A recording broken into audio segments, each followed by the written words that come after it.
Hello everyone and welcome back to TowerGate. It is TowerGate day number 392, Saturday, April 7th, 2018. Welcome to the weekend edition. Well, let's see what we got on tap for today. My. Well, this first story comes to us from Dick Morris.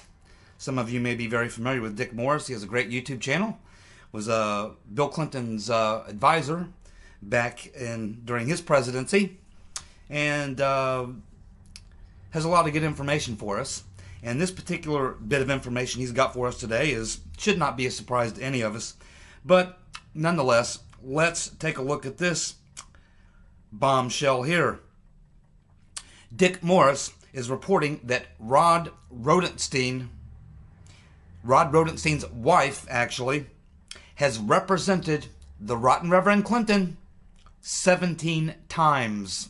Yes, it appears that Rodenstein's wife is also a lawyer, and she has represented the Rotten Reverend Clinton 17 times. She has represented Bob Mueller, Uncle Bob the Executioner, as well, 36 times.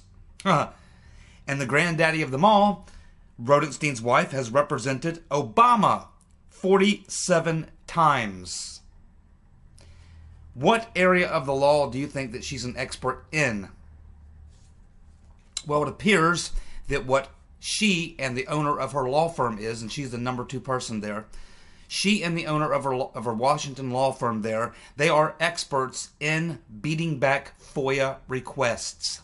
So when someone like the ACLJ or Judicial Watch or someone like that does a FOIA request, Freedom of Information Act request, and it's something that could reveal damaging information to people like the Rotten Reverend, Uncle Bob the Executioner, or Obama, they hire Rodenstein's wife to come in and fight that FOIA request. Now, this is a little crazy because you think, okay, wait a minute. We have the FOIA system, which allows you to request documents that tell us what bureaucrats and in the bureaucracy, what sort of things they do. This is our way of checking them. And we have a right to request these documents. Now, sometimes they'll be classified, so therefore they'll be redacted and things and such. But generally, we're allowed to request documents so that we understand what's going on within the federal bureaucracies. So you have to wonder, how is it that persons who could be harmed by the information coming out of the Freedom of Information Act request, how it is that these individuals are able to even block that, or how they're even allowed to even be involved in it? How is politicians or ex-politicians, former politicians, able to hire a lawyer to block someone's FOIA request? And how do they even know that one of these organizations has requested certain information? It just doesn't seem like that should be able to be done. Why are these people able to intervene and block a FOIA request? That's something in itself that needs to be further examined and understood. But once again, it shouldn't surprise us that Rod Rodenstein, another example of his massive conflict of interest. His wife represents the Rotten Reverend Clinton and Uncle Bob and Obama. Apparently, she represents Democrats and blocks FOIA requests that could cause them harm, political harm. Unbelievable. Unbelievable. Okay. Chuck Ross, the Daily Caller.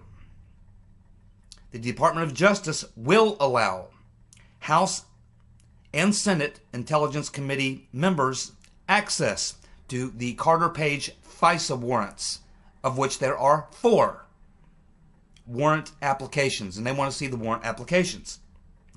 Nunes and other congressional Republicans also want to see the EC. That is an internal document known as the electronic communication.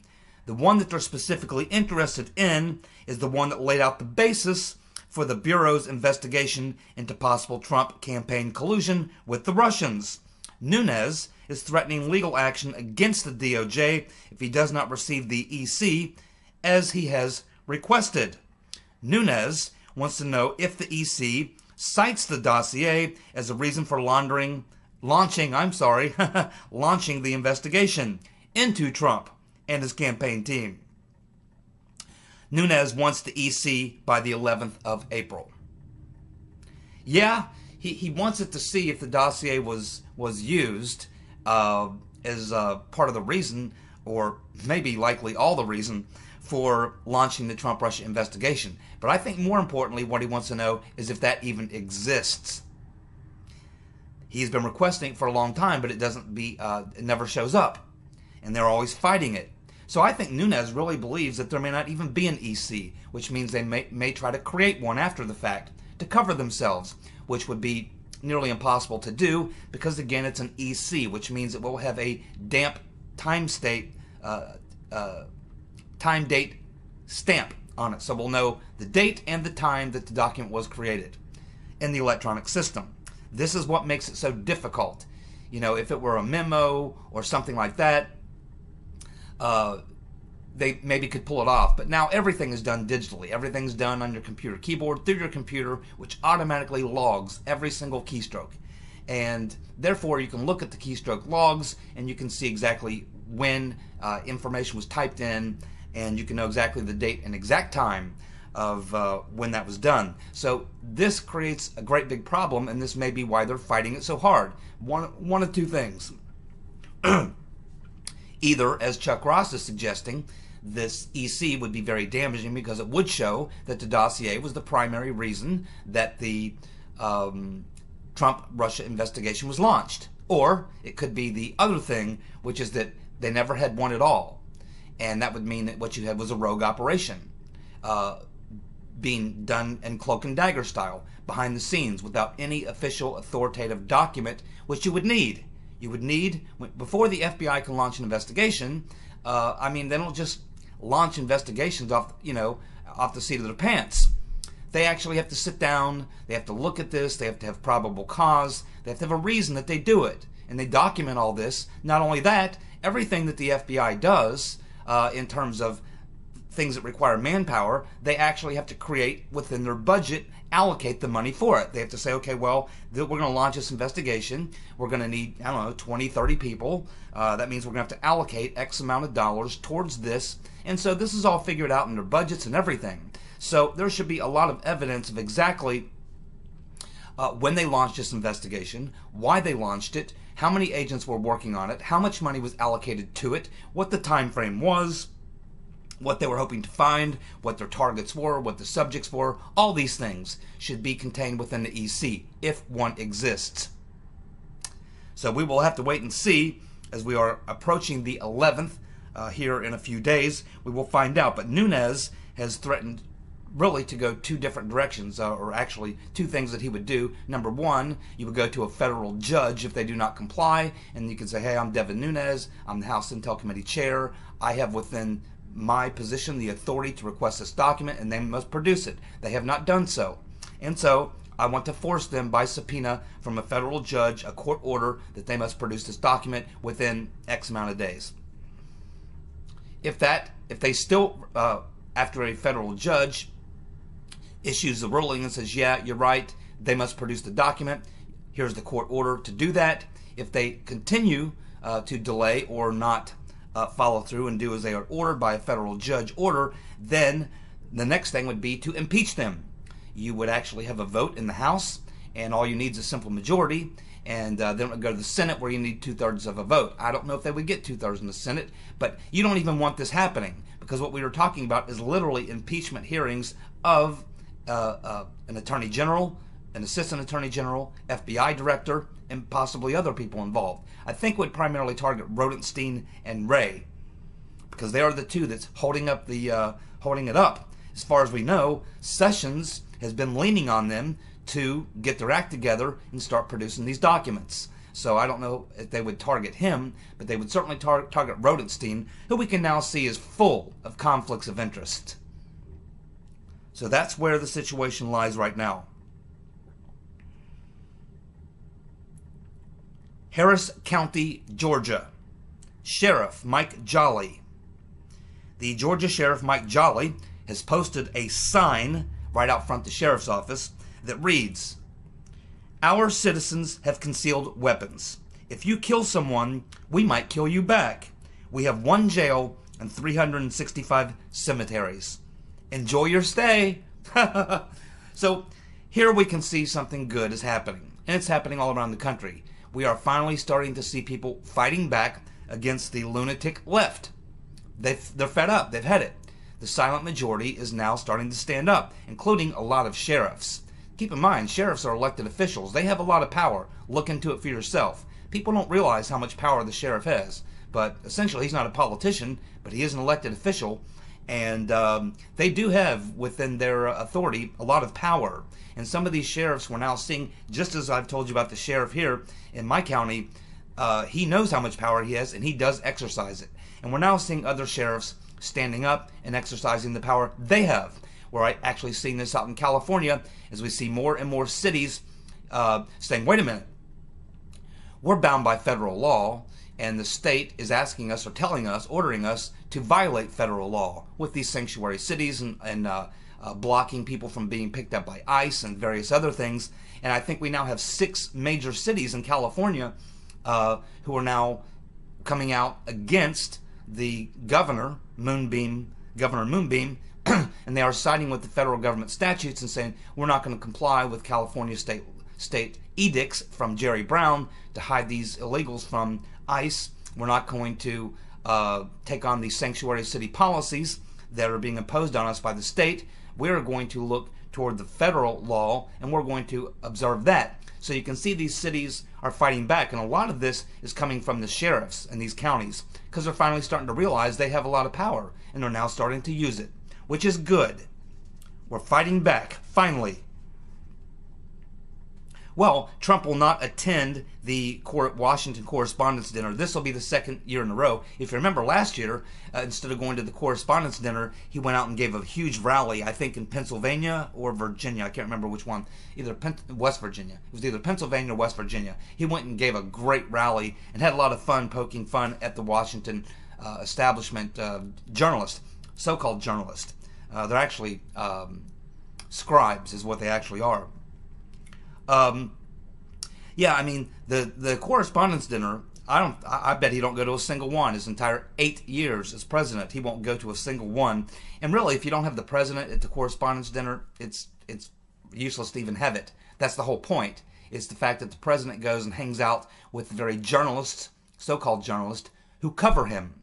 And they make jokes about each other. And it's a chance generally for the president, has some professional comedy writers, write some stuff for him. He goes up there, he gives a speech, and he makes fun of the Washington pundits. And then they throw a few barbs back and forth. They have a big dinner. They all schmooze a little bit and get drunk.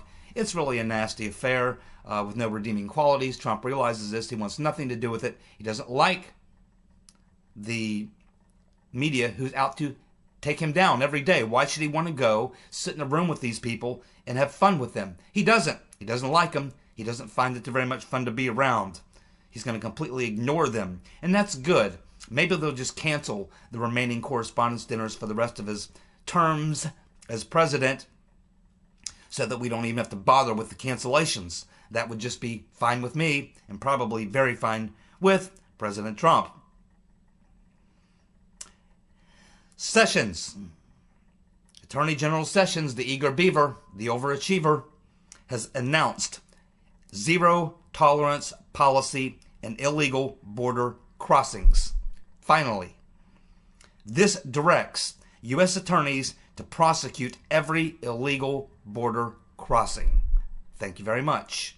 This also is coordinated with Trump repealing or ending, I should say, Obama's executive order for catch and release. So now Trump is taking care of it by executive order, getting rid of catch and release.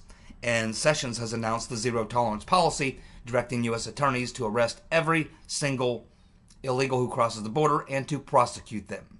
Very well done. That's a very, very good couple of policies to go along with sending the National Guard down to the border. Very well done. Jay Sekulow, who is, of course, one of the president's attorneys and also heads up the ACLJ, the American Center for Law and Justice, has received the first batch of 9,000 documents related to the unmasking of Trump and his associates.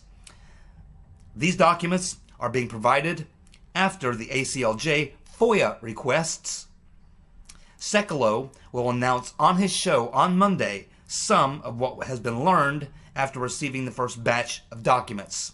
Sekulow says that they are significant and newsworthy. What's funny about that, and the word he used, newsworthy, is because originally they were denying him these documents by saying, oh, well, these are not really, of public interest. There's not much public interest in them. They're not really newsworthy.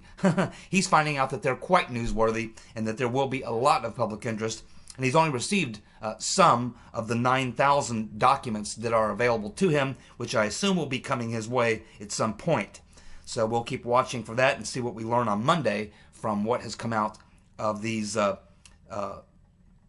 documents that are related to the unmasking, which is very, very important. And I think Nunes is also still on the unmasking, still trying to get documents himself. I'm sure some of these will coordinate or relate to what Nunes is doing, so I'm sure he'll be watching Jay Sekulow very carefully as well and learning what is in some of these documents he's receiving. Well, the Justice Department, Rodenstein, has missed Bob Goodlatte's April 5th deadline, which was a subpoena, to turn over the 1.2 million documents on FISA abuse and the rotten Reverend Clinton's emails. There's no word from Goodlatte yet, but the Department of Justice says that they are in ongoing communications with Goodlatte, and at this point they are discussing a release of about 1,000 of these documents. Well, he wants the 1.2 million documents unredacted. He sent you a subpoena, and you're talking about, well, we'll negotiate with him, and we got about 1,000 that we'll send over. I don't think that's going to work. And the last time I saw Goodlatte on Maria Bartiromo's show was about 2 weeks ago. I imagine he might be back on there tomorrow morning because she'll probably want to talk about this and see if he follows through with what he said, that he would move to the next step, which we talked about earlier, which is that you go to federal court and you get a court order from a judge. This would be the next step. And then, of course, if they don't produce them at that point, then you can actually move to impeach these bureaucrats, namely Rodenstein, who should be impeached, who should be fired, who certainly has a conflict of interest and should certainly step down from everything that he's involved in, which is everything. A judge has recently approved a $3 million settlement plan for the IRS Tea Party targeting. This has been going on for a long time. Now they finally decided, yes, the IRS must pony up some money to those people who they screwed in the Tea Party targeting, which was launched, of course, from the very top of the Obama administration. Obama himself, Holder, and the whole group. Of course, we know all about Lois Lerner, and that whole thing is another thing that needs to be unearthed and reinvestigated. That was another cover-up sham. Lois Lerner, along with people all the way up and down the chain, all the way up to the Obama administration, should have been held accountable. Again, they were not. Should have been for using the IRS to target people because of their political views. This is like banana republic stuff, and that's what Obama was running for 8 years, a banana republic, using the power of all the bureaucracies, law enforcement, the intelligence community, to go after people with views that they don't agree with. And they really overstepped their boundaries when they did this to Trump. They thought he would lose, but he didn't lose. And now, unfortunately, these people from the IRS scandal will probably walk, because now the IRS is simply going to pay a bunch of people off, and the crimes that were committed will go unpunished. And the IRS will have to fork over a few $1 million to people they screwed around with. This is not really, doesn't work for me, but that's the state of things as they are. But no, Lois Lerner, Obama, Lynch, they should all be in jail over this. This is one of the things that Nixon was accused of and had to resign over. He too was going to use the IRS, and he did, in fact, use the IRS. He went after the dude who released the Pentagon Papers, launched the IRS on him, and that was one of the things that was one of the indictments in the Watergate fiasco. My, what a wholly corrupt operation Obama was running. Unbelievable that he got away with that. And I don't know if he'll totally get away with everything, but they appear to have gotten away with that one. More rumors that Joe Manchin of West Virginia is considering switching parties. You know, Trump won West Virginia by 40 points. And, of course, we know that the governor there, who was formerly a Democrat, Jim Justice, did switch parties and became a Republican and now is a huge Trump supporter. And, of course, we've been seeing Manchin out there going on MSNBC and other liberal networks. And he's, of course, we know he came out the night after Trump's State of the Union speech and said the Democrats acted like children. They acted very immaturely, and they didn't act very, very well. And so he was calling out Democrats on the day after the State of the Union for their behavior. He also has come out in support of the border wall. He also has been supportive of the tax cuts. So we know that Governor Jim Justice has been talking with Manchin. Manchin's also reading the tea leaves. He knows he's in a state Trump won by 40 points. And he knows that the Democrats pretty much abandoned him. They don't really like him very much, so he's kind of in the middle there. He's got the Democrats who don't like him and would like to force him out. But they understand he's in a very conservative place, and they know that they probably, if they try to move him out and put in a far left winger, that they will lose that seat for sure in the Senate. So they don't want to mess with it. So I guess they're kind of swallowing bad tasting medicine to them, that they'd rather have Manchin stay as a Democrat and at least have him on the Democrat side on some issues, rather than try to take him out and have a progressive or far left winger take his place and get blown out by a Republican. But Senator Manchin also understands that right now he's in a very precarious situation. It will be very interesting to watch. If he does it, he will do it at a time probably during the summer recess. That's typically when politicians do things that are dicey. They'll do them during the summer break, I think, which is in August, because there's most of the media and everybody just kind of leaves Washington for that month because there's nothing really going on. And so it's a safe time for people to do things like this, to admit guilt and crimes and various other things. This is when you see all that stuff happen. So we'll probably have to wait and see. Probably won't be until sometime in the middle, latter part of the summer if Manchin decides to do this.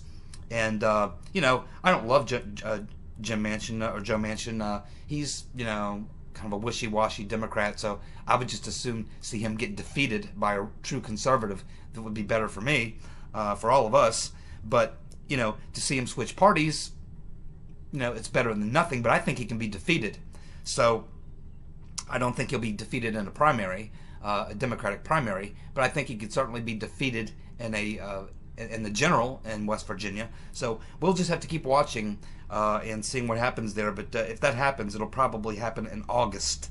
Joe Manchin possibly switching parties.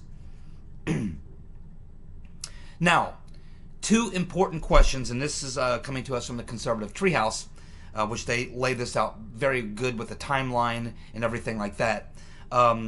And what they're showing us here in this story is that there were two important questions that have recently now been answered 100% for sure, we know. We've suspected this, but now we have the actual proof and the evidence, and we know exactly what transpired that led to McCabe being fired. And also, we now understand why Lisa Page, why her very last text to Peter's been stroking us was a text that said, "Don't ever text me again." Now we understand why these two things happened. It was Lisa Page's interview with Inspector General Horowitz that led to McCabe being fired. McCabe had told Lisa Page to leak the story to the Wall Street Journal. Then he, McCabe, denied the story altogether. But Lisa Page contradicted McCabe. and then she produced the texts to Horowitz to prove it. It also explains why she told Peter's been stroking us never to text her again. Now I'm going to go through the timeline with you here in just a second, but what you actually see going on here is that during those months when McCabe is being interviewed about this Wall Street Journal story and how that all went down, at that time he was denying that he had any role whatsoever to play in that at all, completely 100% denying it. At the very same time, Lisa Page was under McCabe as essentially his lawyer for his office, not necessarily his personal lawyer. She represented the FBI, the director, the assistant director, what have you. So she represented the office of the executive level of the FBI. She was essentially the lawyer for the FBI. So here we have McCabe telling the FBI inside investigators that he had nothing to do with this leaked story to the Wall Street Journal, when in fact they had already known from interviewing the reporter who he had been working with, and it was two people. One of them was Lisa Page. So essentially Lisa Page is sitting back learning about this, going, wait a minute, I'm being thrown under the bus. McCabe is up there after telling me to do this story, telling me exactly what to do. Then he's up there telling the FBI, because she probably got interviewed too. And they probably said, hey, well, your boss, McCabe, he's saying he had nothing to do with it. You are the one who gave this story to the Wall Street Journal. We know that. And your boss is denying it. So here you have Lisa Page going, wait a minute. He's the one that told me to do it. And he's denying it? In other words, he's throwing me under the bus. Probably pissed her off. And she said, well, that's not true. He's the one who told me to do it. And I can prove it. Take a look at the texts, which apparently the FBI did. And there they found the evidence. So let's go through this timeline. May 2017, McCabe is interviewed by the FBI, and he denies, flat out denies, leaking the Wall Street Journal story to the FBI investigators. July 2017, McCabe denies again leaking the story. This time he denies it to Inspector General Horowitz. July of 2017, again, Lisa Page admits to Horowitz that she was told by McCabe to construct the Wall Street Journal story and to work with Devlin Barrett, which, of course, conflicted with McCabe's repeated denials. So then we get to July of 2017 again. Horowitz gets Strzok and Page texts proving McCabe constructed the Wall Street Journal story and proving that he lied. August 2017. After Horowitz gets the proof McCabe was lying, McCabe follows up on the two denials, saying, quote, he may have allowed FBI officials to speak with the newspaper, unquote. August 2017, again, the FBI re-interviews McCabe based on the new admissions. November 29th, 2017, Horowitz interviews McCabe again. This time, McCabe admits constructing the leak, because they had him red-handed. I mean, he lied to him already 4 times. So then I'm sure that last interview in November, after he lied to them all the times, Horowitz was probably tired of playing the game with him. And he probably said, okay, well, take a look at this. Boom. And probably dropped the transcripts of his text messages right on the table in front of him. Probably said, there you go. There are the text messages between you and Lisa Page, where you're instructing her to concoct the story. You're busted. Oh yeah, you're busted. And that's when McCabe was forced to, that's when Ray forced him to, because this was in November, so about a month and a half later, McCabe was forced to make McCabe step down. And then, of course, he was fired after the FBI internal group did their internal investigation. And probably because there's much, much more. So now we know that it wasn't just a little white lie. It wasn't just a difference of opinion or whatever, which is what we've been told in the mainstream media. Well, it was just he mixed up a few words.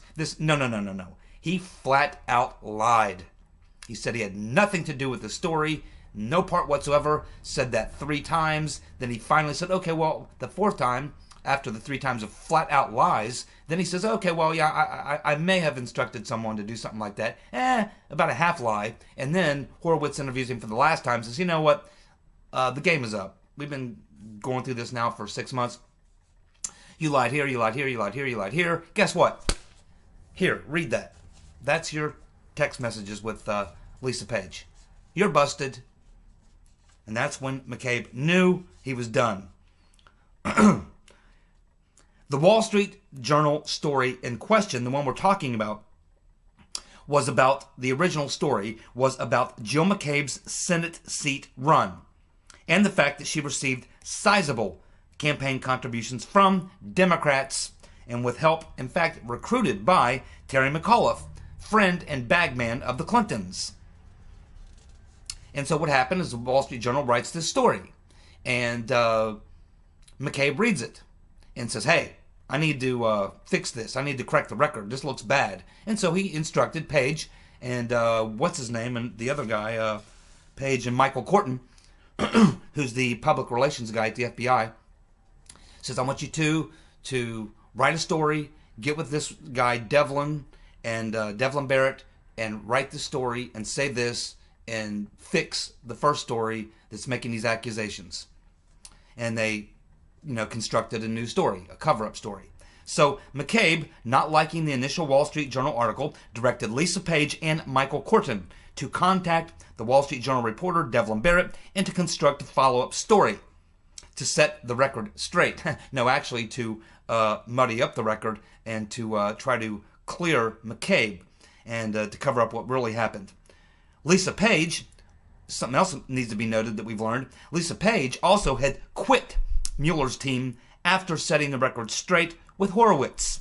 That led Horowitz to inform Mueller, and then Mueller removed Peter's been stroking us. So as it turns out, we had thought that Strzok and Page were let go from the Mueller investigation at the same time over the text. But as it turns out, it was Lisa Page who blew the whistle on McCabe, produced the evidence to Horowitz that in fact he did order the story. And once that was done, that's when she left. And that's about the time that she sent the text to Peter's been stroking us. Because she probably thought, you know what? They're setting me up. McCabe's setting me up, and I bet Peter's been stroking us is stabbing me in the back too. My so-called lover is screwing me in another way, and not in a good way. So at that point, she begins working for Horowitz, and she herself goes to Mueller and says, I'm off your investigation. I don't want to be any part of it. They've been trying to set me up. I'm out. So she's out of it on her own will. And then 3 weeks later or so is when Horowitz goes to Mueller and says, okay, Page is working for me now. She obviously quits your team. Well, her buddy, Peter's been stroking us. You need to read these texts, and you'll find out why she quit your team and why this is a real problem. And Ben Strokinus, you better get rid of him. He's got a lot of problems. And that's what happened.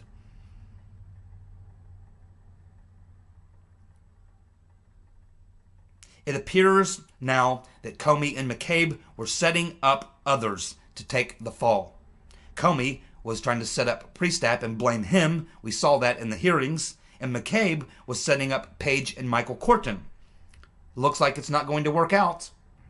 Page did not cover for McCabe. She turned on McCabe and dumped Peter's been stroking us. Don't ever text me again. Priestap must have also done the same to Comey because he is still head of FBI counterintelligence. He's still around.